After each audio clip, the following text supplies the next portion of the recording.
An extraordinary leak, but an even more extraordinary reaction by the previous government. Now, this all started in February 2022. Boris Johnson was still in office when the data breach initially happened.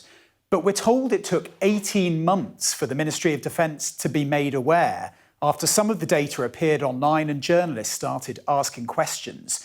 By this time, Rishi Sunak was Prime Minister and his Defence Secretary, Ben Wallace, applied for the injunction, he said, to protect those at risk from the leak.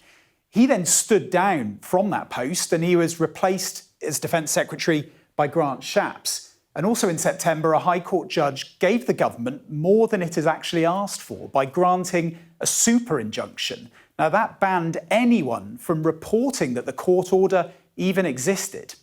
Then, in October, the government asked the courts for this to continue. But then in November, a different judge seemed to sound the alarm, saying that the super injunction was likely to give rise to the understandable suspicion that the court's processes are being used for the purposes of censorship. But he did approve a 4-week extension to the super injunction anyway.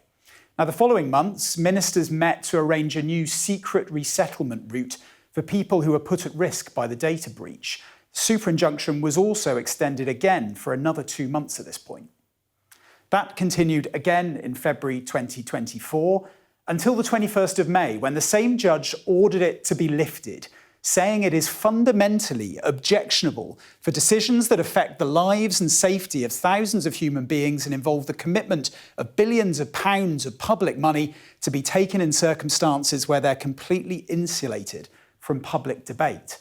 Now, the day after that ruling, Rishi Sunak called the general election. But then in the middle of the campaign, government lawyers went back to court to appeal the decision, and 3 judges agreed with them and blocked the lifting of the order. Now, that meant that the details of the leak, which, remember, would have been released days ahead of the general election, well, they stayed secret. Now, of course, the July election brought Labour to power.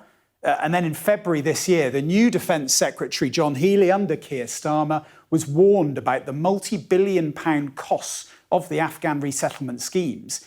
He ordered a review. When that came back, it found that the data leak was unlikely to have increased the risk to affected Afghans. And so the government asked for the super injunction to be lifted, and the details were made public. Now, it's a long and messy saga, played out largely behind closed doors, that raises big questions about the power of the government and the courts in times of crisis.